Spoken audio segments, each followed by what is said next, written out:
અગર આ રીતે બનાવશો કાળા ચણા, દેશી ચણા, તો ખાતરી સાથે કહું છું કે લંચ બોક્સ ચટ થઈને ઘરે આવવાનો છે. હેલો ફૂડીઝ, ધૈર્યાસ ક્રિએશન ગુજરાતીમાં આપ સૌનું ખૂબ ખૂબ સ્વાગત છે. અને હું છું ધૈર્યા. તો આજની રેસિપી માટે મેં રાતે જ ચણા પલાળીને રાખી લીધા હતા. તો ચણા આપણા સારી રીતે પલળી ચૂક્યા છે. તો હવે એનું પાણી નિતારીને આપણે એને કુકરમાં શિફ્ટ કરી લઈશું. હવે ચણા ડૂબે ને એટલું આપણે એના અંદર પાણી નાખીશું અને આ સમયે સ્વાદ અનુસાર મીઠું નાખી દઈશું. એટલે કે બધા ચણાના માપનું આપણે આ સમયે મીઠું નાખી દેવાનું છે. પાછળથી મીઠું એડ કરવાથી એ મીઠું ભળતું નથી. 1/2 ટીસ્પૂન જેટલી હળદર નાખી છે અને 3 થી 4 ચપટી જેટલી આપણે આની અંદર હિંગ નાખીશું. કારણ કે ચણા પચવામાં ભારે હોય છે, જેથી બાળકોને ગેસ ન થાય એ માટે આપણે એની અંદર 1/2 ટીસ્પૂન જેટલી હિંગ નાખીશું. ઢાંકણ નાખીને આપણે એની 5 થી 6 વિસલ વગાડી લઈશું. ચણા બફાતા વાર લાગે છે એટલે 5 થી 6 વિસલ જરૂરથી વગાડવી, જેથી કાચા ન રહી જાય. હવે જ્યાં સુધી વિસલ વાગે છે ત્યાં સુધી આપણે એક મસાલો તૈયાર કરી લઈશું. તો સૌથી પહેલાં આપણે એક વાટકીમાં 1/2 થી પોણા ગ્લાસ જેટલું પાણી એડ કરીશું અને આની અંદર આપણે બધા મસાલા નાખીશું. આમ કરવાથી મસાલા સીધા નાખવાથી મસાલા બળી જતા હોય છે, જ્યારે આપણે પાણીમાં નાખીને લેવાથી મસાલા બળતા નથી, સાથે સાથે ફૂલી જાય છે, જેનો ટેસ્ટ ખૂબ જ સરસ આવે છે. તો 2 ટેબલ સ્પૂન જેટલું મેં ધાણા જીરું પાવડર નાખ્યું છે. અહીં મેં ચણા 1 કપ જેટલા લીધા છે, એટલે કે જે 250 mlનું મેઝરિંગ કપ આવે છે એની મદદથી પલાળી લીધા હતા, જે ક્વોન્ટિટીમાં ડબલ થઈ ચૂક્યા છે. એટલે આપણે મસાલાનું પ્રમાણ વધારે રાખી રહ્યા છીએ. 1 ટેબલ સ્પૂન જેટલું કાશ્મીરી લાલ મરચું પાવડર નાખ્યું છે, 1/2 ટીસ્પૂન જેટલી હળદર પાવડર નાખી છે અને 1 ટીસ્પૂન જેટલું આમચૂર પાવડર નાખ્યો છે. આમચૂર પાવડર નાખવાથી ચણામાં ખટાશ આવે છે, જે ટેસ્ટમાં ખૂબ જ સરસ લાગે છે. હવે ચમચીની મદદથી જે પણ ગાંઠા હોય એને ભાંગી નાખશું અને સારી રીતે બધા મસાલાને આપણે મિક્સ કરી લેશું. અહીં જો તમારું બાળક તીખાશ પસંદ કરતું હોય તો તમે મરચાંનું પ્રમાણ વધારી શકો છો. અહીં મેં કાશ્મીરી લાલ મરચું પાવડર લીધું છે, જે તીખાશમાં મોડું હોય છે, એટલું બધું તીખું નથી હોતું. હવે અહીં તમે જોઈ શકો છો બધા મસાલાને આપણે સારી રીતે મિક્સ કરી લીધું છે. હવે જ્યાં સુધી વિસલ લાગે ત્યાં સુધી આ મસાલાને આપણે પલાળવા માટે મૂકી દઈશું. તમે જોઈ શકો છો ચણા સારી રીતે બફાઈ ચૂક્યા છે. એને મેં ચાળણીમાં કાઢી લીધું હતું, જેથી એનું વધારાનું પાણી નીતરી જાય. આવી રીતે ફોડીને ચેક કરી લેવાથી આપણે ખ્યાલ આવી જાય છે કે ચણા પ્રોપર બફાણા છે કે નહીં. જો કાચા રહી ગયા હોય તો વધારે 1 થી 2 સીટી માર લેવી. હવે અહીં કડાઈમાં અમે 2 ટેબલ સ્પૂન જેટલું સિંગ તેલ લીધું છે. જો તમારું બાળક ઘી ખાતું હોય તો આ ચણા ઘીમાં જ વઘારવા. તેલ આપણું ગરમ થઈ ચૂક્યું છે, તો એનામાં ફરી પાછી આપણે થોડીક હિંગ નાખીશું. તો 1/2 ટીસ્પૂનથી થોડી ઓછી હિંગ નાખીશું. તમે જોઈ શકો છો ચણા કેટલા સારી રીતે કૂક થઈ ચૂક્યા છે, ફૂલી ચૂક્યા છે.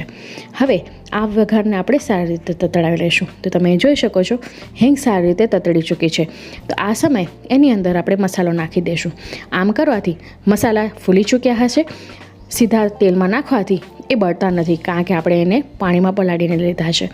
હવે આ સમયે 3 થી 4 ચમચી જેટલા થોડાક ધાણા ભાજી નાખી દઈશું. જો તમારું બાળક લીલું મરચું ખાવાનું પ્રિફર કરતું હોય તો જે મોડું મરચું આવે છે એને એકદમ ઝીણું ઝીણું સમારીને આ સ્ટેજ ઉપર નાખવું.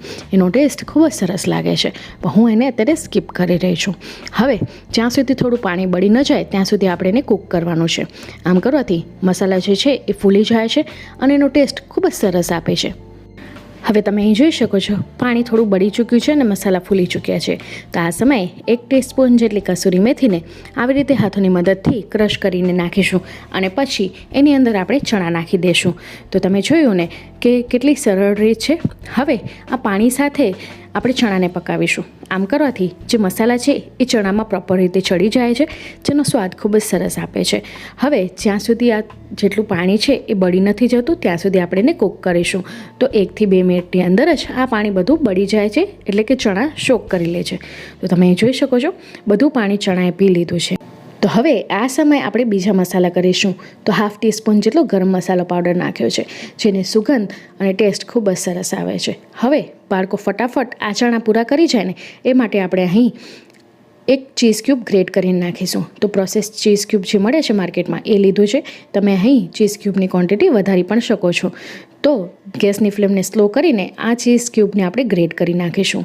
હવે સારી રીતે મિક્સ કરી લેશું, જેથી ચીઝ છે ને એ મેલ્ટ થઈ જશે, કારણ કે ચણા આપણા ગરમ છે અને ગેસની ફ્લેમ પણ સ્લો છે, એટલે એ બળી પણ નહીં જાય. આમ કરવાથી ચીઝનો ટેસ્ટ ખૂબ જ સરસ આવે છે, જે બાળકોને ખૂબ જ પ્રિય હોય છે. હવે 3 થી 4 ચમચી જેટલા ધાણા ભાજી નાખીશું. અને ફરી પાછું બધી વસ્તુઓને મિક્સ કરી લઈશું.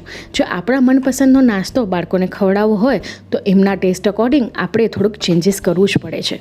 ચીઝ હેલ્ધી ઓપ્શન છે. ડૉક્ટરો પણ કહે છે કે બાળકોને ચીઝ ખવડાવો.